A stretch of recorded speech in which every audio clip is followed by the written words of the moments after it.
Hello everyone and happy Holi সবাইকে। সকাল সকাল আমলা জুস দিয়ে দিনটা স্টার্ট করলাম। Then breakfast bread and butter খেয়েছি, যেহেতু সর্দি হয়েছে, খুব একটা কিছু খেতে ভালো লাগছিল না। এরপর একটু দুপুরে ঝাল ঝাল স্পাইসি কিছু খেতে ইচ্ছা করছিল, তাই জন্য আমি রান্নাটা করতে চলে এসেছি। ভাতের জন্য চাল বসিয়ে দিয়েছিলাম। আর বলো তো কী বানাচ্ছি, চলো আমি বলে দিচ্ছি, তোমরা বুঝেই গেছো, চিলি চিকেন বানাচ্ছি। তোমাদের একটা ছোট টিপস দিয়ে রাখি, তোমরা যদি চিকেন পকোড়া বানাও তাহলে ময়দার পরিমাণটা বেশি দিও, তাহলে কুড়মুড়ে ব্যাপারটা থাকবে। আর যখন চিলি চিকেন করবে তখন কর্নফ্লাওয়ারটা বেশি করে দিও, যার জন্য চিলি চিকেন সফট হবে। এরপর আমার চিলি চিকেন বানানো হয়ে গিয়েছিলো, আর মা বানিয়েছিল রাইসটা।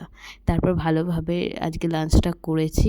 এরই মধ্যে একটা পার্সেল চলে এসেছিলো। পার্সেলওয়ালাকে দেখে খুবই কষ্ট হচ্ছিলো, কেন তাকে পুরো রং মাখিয়ে ছেড়ে দিয়েছে।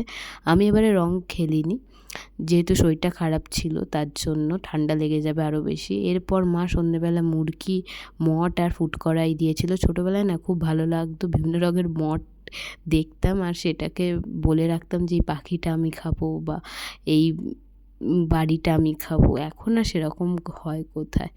চলো তোমরা জানিও যে তোমাদের হোলি কেমন কাটলো, নিশ্চয়ই ভালো কেটেছে।